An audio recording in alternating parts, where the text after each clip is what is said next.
propagande, un terme qu'on attribue aux dictatures régulièrement montrées du doigt par nos médias, par contraste avec nos démocraties occidentales où règne la liberté de la presse.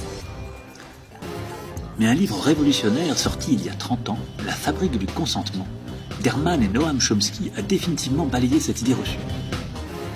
L'idée reçue que les peuples des démocraties sont plus libres d'exprimer leur volonté que dans les dictatures. L'idée reçue que nos médias assurent un rôle de surveillance du pouvoir en place. L'idée reçue qu'ils informent objectivement le public en diffusant une pluralité d'opinions pour nous faire participer au processus démocratique. Car en réalité, les médias fabriquent notre consentement.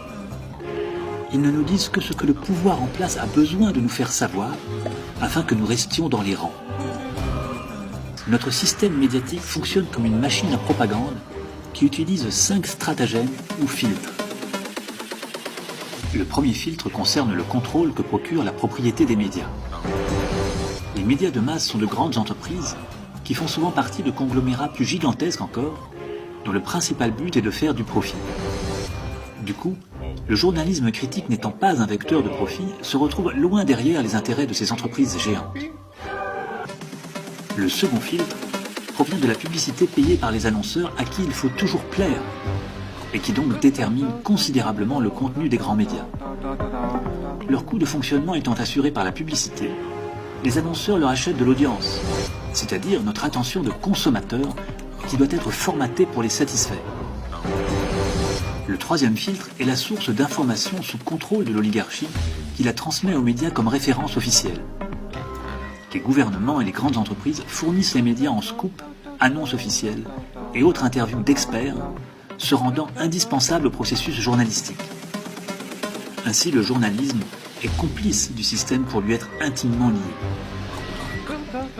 Car si vous défiez réellement le pouvoir, vous serez poussé dans la marginalité. Vous ne serez plus membre du club, vous perdrez votre carte VIP et vous n'obtiendrez pas votre reportage. Et c'est là qu'entre en jeu le quatrième filtre.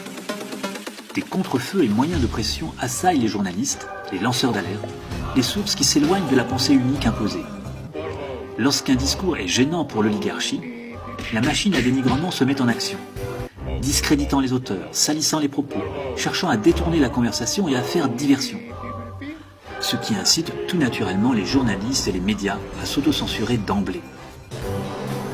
Enfin, le cinquième filtre indispensable pour forger le consentement est la désignation d'un ennemi commun.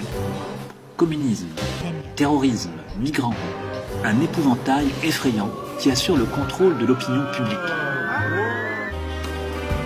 5 stratagèmes pour la machine à propagande de nos démocraties. 5 filtres pour une lessiveuse médiatique globale bien huilée. Le consentement se fabrique tout autour de nous, tout le temps.